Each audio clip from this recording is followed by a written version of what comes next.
Porn 101. If you want to sell your content online, if you want people to subscribe to your sites, you gotta have good ads. You have these 5-second ads. You have 5 seconds to get somebody's attention, and whatever it is, it's really fast. And remember, you know, for my web stuff, you know, squirting, the ads for squirting convert like crazy. So all of a sudden, there's a 5-second clip. I mean, it's really short, and you see squirt all over the place, and that generates so many clicks. It's insane. So the bottom line is that regardless of the packaging, regardless of the marketing, at the core, you need to give people good product. They're not going to go for crap. They need quality. You need to give them quality. Quality is the #1 thing you need to give them. So there's one more thing that there's another factor that's going to play heavily into the future of the industry, and this is something that just happened.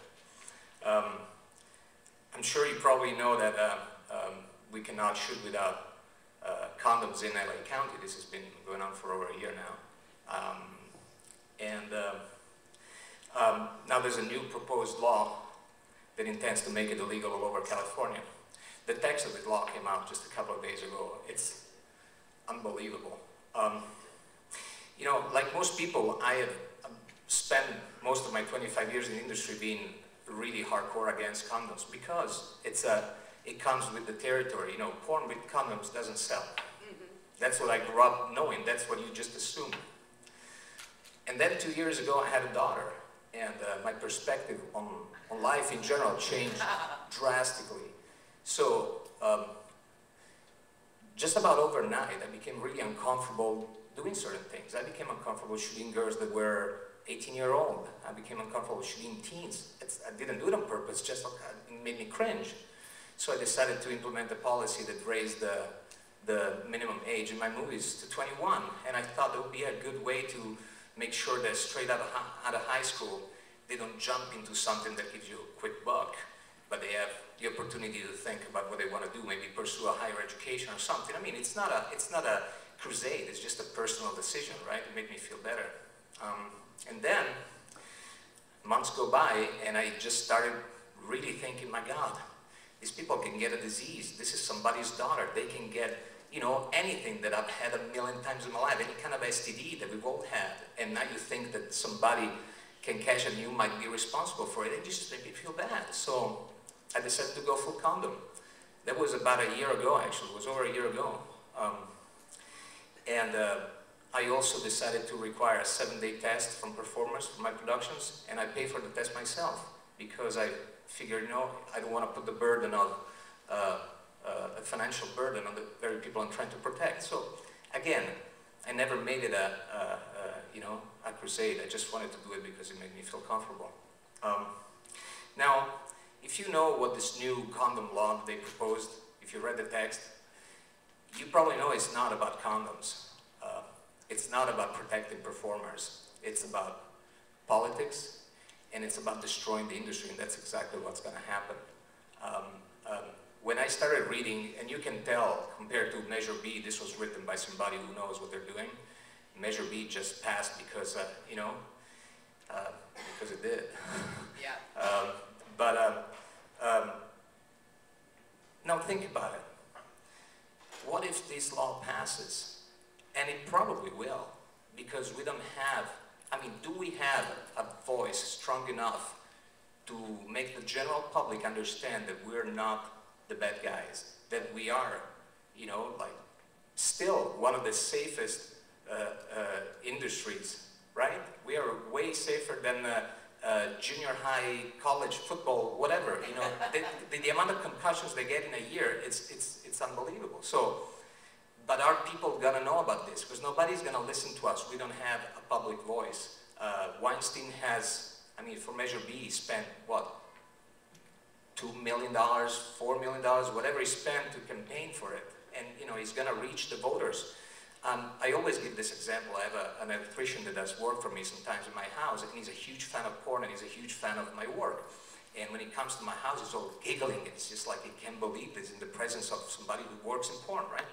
And when Measure B was on the ballot, he comes and goes like, hey man, just want to let you know that I got your back, I voted for you. You did? For what? Like, you know, that Measure B, I voted yes on Measure B. What do you mean you voted yes? Yeah, to protect your people, right? That's how they read it. They don't know. They go there to protect performers. They don't hear what we have to say, but they will read this. And this one says, Safer Sex Act. This is what's going to be on the ballot. I dare anybody to go there like, oh, Safer Sex Act? Yeah, sure, let's get it. Nobody's going there just to vote on that. They're voting on a bunch of other stuff. So, here's a thought. How about self-regulating before that happens? How about going full condom before this guy can use the condom excuse to push this law through? This is a law that will allow performers to sue producers. $50,000, this is a law that rewards whistleblowers. It's gonna destroy the industry. It's gonna do the same damage to me, and I'm already condom, it's gonna do to you. So now you can tell me, well, yeah, you know, condom stuff doesn't sell. I don't know. I've been with Wicked for a year. I've only shot condoms. I've sold more movies than in my 25 years. I've gotten more nominations for awards than in my whole career. Wicked has been doing great for 15 years, just condom. What about Mark Dorcel? Dorcel distributes here, through Wicked, features shot in France that are dubbed. I mean, it's the death of porn, right? A dubbed feature with condoms outsells most of the companies that I know of. It's incredible, right? So, I'm sure that 15 years ago, going condom when you were selling 7,500 pieces of a DVD and having to see 1,000 pieces less every month, like, whoa, I don't want to lose 1,000 pieces every month, would have been, you know, a little different. Now, from my experience, it hasn't made a single difference. So, I just think that the possibility of this law passing makes me think that volunteering might be a better option than being mandated. So, look, I'm not here to make a pro-condom speech. I'm just here to try and tell you what the future holds for the industry and what my thoughts are, since they call me a visionary. Whatever the case is, our strength has never been in letting people know that we're great and we are acceptable, that we're socially acceptable. Our strength as an industry has always been in adapting. We adapt, we survive. Look at the way industry has changed since the days my father was making movies to now. It's changing way faster. So that's all I have to say. Thank you for listening. It's been great being here. Enjoy the rest of your conference.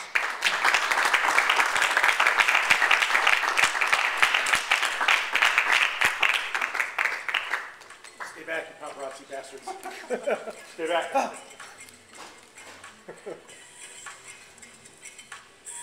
Great job. Great. That was fucking awesome. Right? That was on the speech. Did you make what I read was completely different. You made yourself naked? No, it's supposed to be done naked.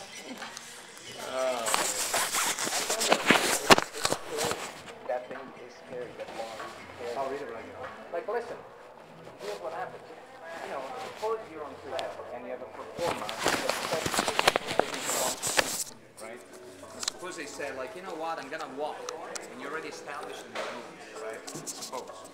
And he said, like, you know, no, that's it. I'm tired, I wanna go home. Like, okay, you go, okay, get the fuck out of my set. And suppose he goes like, whoa, whoa, he touched me, I'm gonna go to the police and file a police report, right? That can happen, right? Think about if you have something like this going on. Think you have something like this. But it Oh no, right, right, right? My name is Karen. I've never had the opportunity Karen. to meet you or work with you. I'm making a comeback. I did movies in the 80s. Oh, really? So I'm making a comeback. And I just wanted the opportunity. That's Good, awesome. man.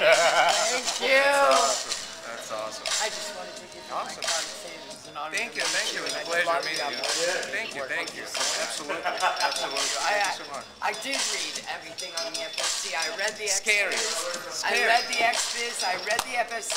And then I'm looking at it even further when they go on to talk about how producers are going to have to be registered and licensed. So here's what I'm thinking. Like think about it this way. They're gonna have to Now license people don't know about us, but suppose that we all decide, you know what, the adult industry is going condom, and suppose that we have somebody like Larry Flint who goes on television and people know it. Everybody And knows they hear, Larry. like, we have 2 years before this ordinance can come through November 2016. There's 2 years.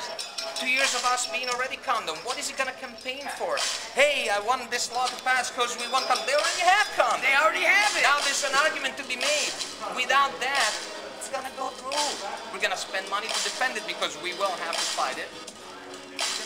They're talking about it, to go on any further. They were talking about all producers Of course. in the whole state No, would have it's to be licensed. But listen, And not all- only, but here's how it's gonna work. So now all of a sudden, he shoots a movie for me, right? I give him the budget, but he's the producer. So it's his ass. So it's his ass, So right? they'll sue him. Yeah. Now, you know, if they sue me, I can calculate the risk and I can spend the money to defend myself. Here's a guy like, oh, you're hit with the lawsuit, now you're gonna spend each other. You're gonna Like, spend like good luck, guy. 100 grand. Nice knowing you. You understand you're how over. easy it is to destroy everything? Yes. You know, it's bad. It's really bad. So again, you know, I'm not a preacher. I'm not here to try. You know, they told me to talk about what the future holds. This is what the future holds. It is. It is. If we're smart, we'll get ahead of them. Get ahead of the deal. And if we're not, we're not. Good one, buddy. Melissa wanted to share something. Oh, no, I'm sorry. I don't remember when I started.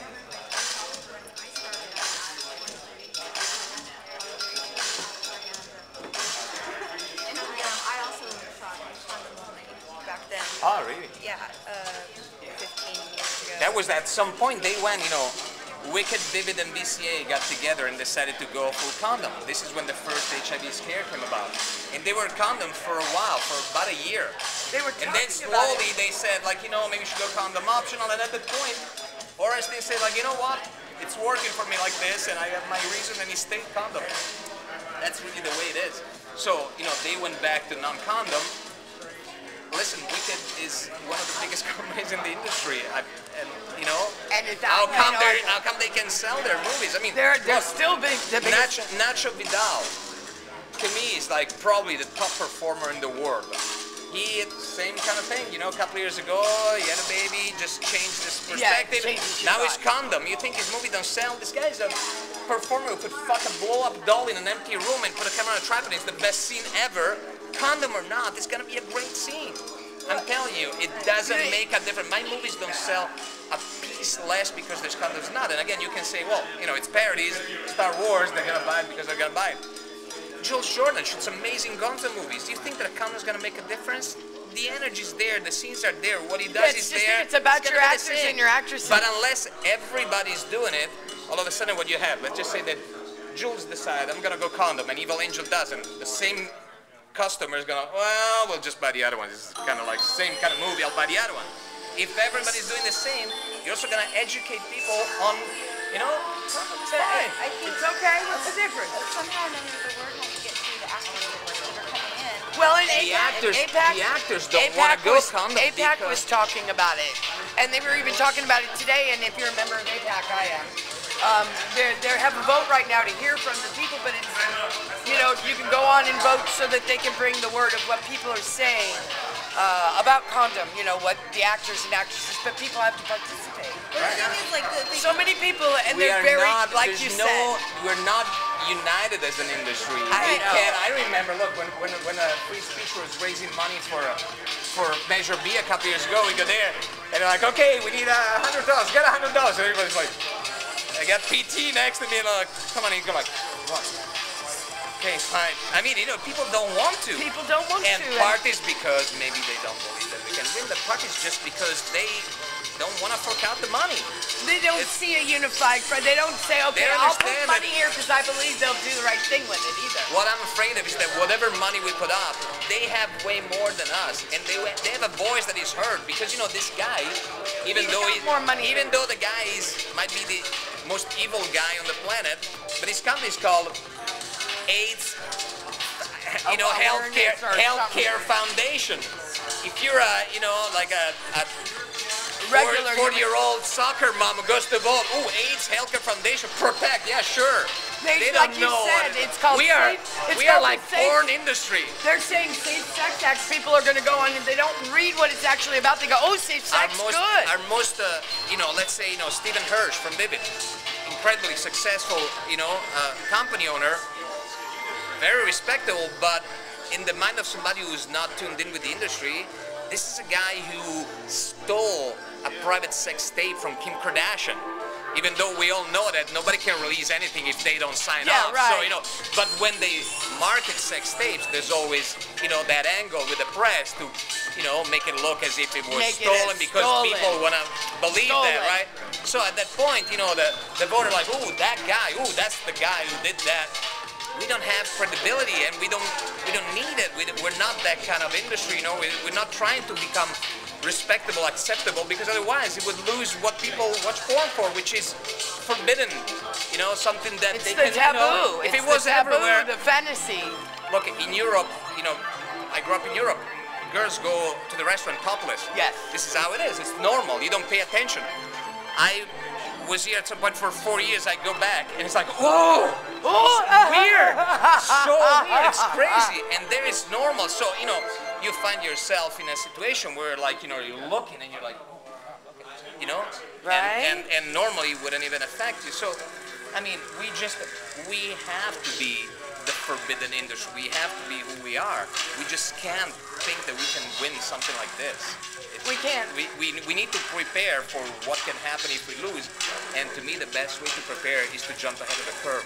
I think Then again, I mean, there's nothing and for me they to can do go, because I'm oh, already there. This is But going to pass. It's like, oh, we've been doing it all along, no big deal. you know what I mean? As opposed to me going, oh my God. Of course.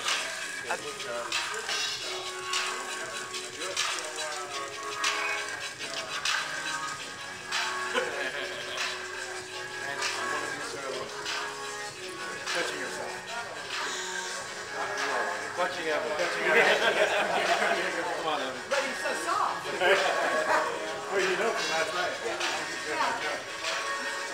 He grabbed it, you wagged it at me. At Exotica, he was like behind Ron Jeremy doing his crazy shit. So close to that guy. Oh my God, that's funny.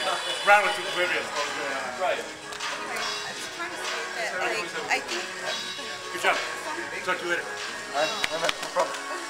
See you tomorrow. somehow or another the word has to get to the talent coming in, like especially the girls, because they want to get hired and they're listening to producers or company owners. That's the thing. that They are want to saying, get hired. No, nobody's going to hire And you. they know that if they decide I'm gonna be condom only and everybody is not, they're gonna But- work just for me and Correct. Porno Dan and who else is shooting Right, well, condom. that's what they believe that no one's going to hire them, which isn't true because I worked, granted it was 15 years ago, but I worked condom only, and all of my movies and the scenes I did were award nominating. It was a different era. It was a different era. It was still between when they went condom and between it became condom optional, but there still was a lot of condom material out.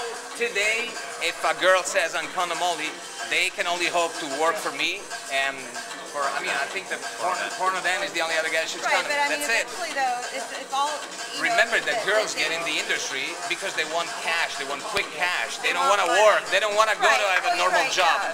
Now all of a sudden they're sitting there, they gotta do their nails all the time, they're gonna go to read for stuff, they're gonna go on a cattle call, and they're gonna get made up, they're gonna buy clothes, and then they're not working, they fuck it. But somehow they have to be, they have to learn that it's them who makes the decision about what they're going to be doing with their body, and not to do it. I agree. Not to do it. The problem is that at that age, they don't know. I talked to a little girl yesterday. She was just 20, and she goes, I think I've heard your name. I went, honey, I was in and out of this business before you were born. Right. I'm like, I'm coming back, but Right. I go, how old are you? And she's like 20. I'm like, sweetheart, I'm 52. I did this when I was 20. Granted, at that time, I'd already been on my own and had my own apartment for 5 years, so I was a very adult 20. Right, of course. Okay, there's a difference. And she's looking at me and she's like, you know, and she goes, yeah, well, I'm sticking around because I made a couple bucks. I only wanted to dip in to make a couple dollars so I could buy a car. Look, you know. I looked at her, I went, well, okay. Look, this is from, it was 98. In 98, at that time, there was just Jim South around, was the only agent Jim around. was my agent. Right? I was here in 82. Jim South, Reb. Jim South and Reb, that's all there was. And the way it worked with Jim, that the companies would pay him a flat fee every month, whatever it was, $1,500, $2,500, a flat fee every month, and they would send you never pay, commission on the girls. And all of a sudden, this girl, I guess, went to see Jim South, but wasn't ready to be represented. Somebody told her to come see me. This girl shows up in my office, stunningly gorgeous, like somebody was 18, a supermodel, I'm not kidding, walking like, what is this person doing here? And she sits down and she's telling me, she's also well-spoken, and she's like, I just want to start in the adult industry, I want to see an agent, I'm not sure if I'm ready, but I would like to make a movie. I'd like to do this. This is before the internet, so, they don't even know that their stuff is going to be around forever. And I'm sitting here and I'm going like, okay, I'm sorry, I need to know, why are you coming into this? And she goes, well, it's my ex-boyfriend. He had one of my credit cards and he maxed it up. He did, how much? Yeah, $1,400. And I'm like, look, on one hand, part of me is like, wow, I got this insane girl that I can shoot, that I can put in my movies. But even then, even though I was way more of a douchebag than I am now, I felt really bad. I'm like, oh my God, this girl is going to do something that's going to have repercussions for her life. One thing is like, listen, here I am. I want to be an adult performer. I enjoy sex. I'm an exhibitionist. I want to do movies. I want to do this. Great. So that's what you're doing. But, God, I'm going to do this to pay off a credit card and then go back home and hope nobody finds out. Like, everybody's going to find out. 20 years from now, you'll be married, you'll have a family, and you'll find out. I mean, it has repercussions you need to be aware of. So what happened is I gave her a $1,400 check, a plane ticket, and I sent her back to Ohio. Jim South freaked out at me because, I did something that was like, it wasn't a big deal back then. No, it was like I got shit from a lot of people. Fuck it, I didn't need everybody to know, but of course she told them, no, sorry guys, I'm going home because Axel just brought me a check and gave it later. But again, I mean, it needs to be an educated, an educated choice. You can't just jump in and like this. And again, look, my opinion is that condom or no condom, I've seen great scenes with condom and a really lame scene without condom. So it doesn't matter. It matters who's in the scene. It has nothing. It's funny how they talk about this. I mean, God, I debunked this already 2 or 3 times in different interviews. We can digitally remove, like, what the fuck are you talking about? I own a post-production company, right? We do special effects, we do editing, authoring, everything. To digitally remove a condom, there's 29.97 frames in 1 second. In 1 second. You need to rotoscope every frame. And I mean, I'm not gonna give you the whole breakdown, but I'll tell you.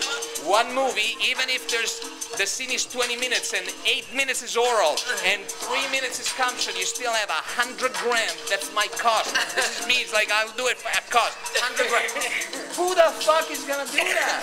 It makes no sense. You need to match the wetness. You need to match. Please.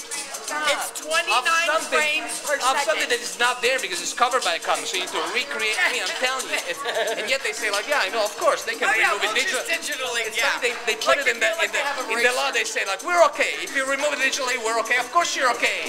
It's going to bankrupt us. Of course you're okay. And they know that. But like you said, Safe Sex Act. People aren't going to read this. They're going to go in. That's all they're going to see. They're going to see safe. Oh, that's a good idea. Boom. This is the guy who owns Out of the Closet. Right? This is the guy that all the other closets is in a chain all over the States. He gives free HIV tests. Oh, yeah. The guy who's seen as a benefactor reaches so many people and they go like, this is good. So he can promote this. Where are we going to go promote? How are you going to reach the people? But on the other hand, if we go condom and we have Larry Flint going out there, then they'll know, wait, for the past 2 years, we've all been doing condom. What the fuck is this guy want? What is this law about? They'll hear him. They will hear him. See, again, No, it's huge. Because I get notified. I had the FSC notification and I had the XBiz. Well, first the thing from the XBiz, the article in XBiz I got, and then the next day I got from the FSC, and it was more informed. And I'm like, and they want producers to Right. Oh, it's everyone, insane. and you would have to register and tell who and Unbelievable. what, and like, Unbelievable. all government, so that they can go, yeah, you know why. They also talk about it. taxes. Any violation is a potential. You Lawsuit. potentially end up in a what do you call it? Sex offender. Any I had violation, no is idea. you can become a sex offender. If they catch having sex without a permit, you can go on a sex offender list. Oh my God. I mean, you know how crippling this is for somebody's life. Oh my God. I don't know. So how are you gonna, what's your idea on how to get all the other producers Oh, I'm to- not trying to. I'm just look. I mean, really, I'm not a politician, and I really don't want to do that. I just want to tell people that this is what's gonna happen, and if they, you know, I'm not sitting there and telling people what to do. I'm not trying to you know, promote this or hey guys, follow me, all condom. I don't care. I'm already condom. It doesn't make a difference. I'm not trying to level the playing field. It's not gonna make a difference to me because what I do is what I do. His stuff's already there. So, you know, he's trying to so- help people, actually. I just really, you know, when thinking about talking about the future of the industry, this is the thing that stuck out to me, and I go like, okay, you know, I want to tell them because at least they heard it, you know, and that's about it. But we'll see if somebody wants to take this ball and do something with it, they will. I'm not gonna do it, but you know, whatever.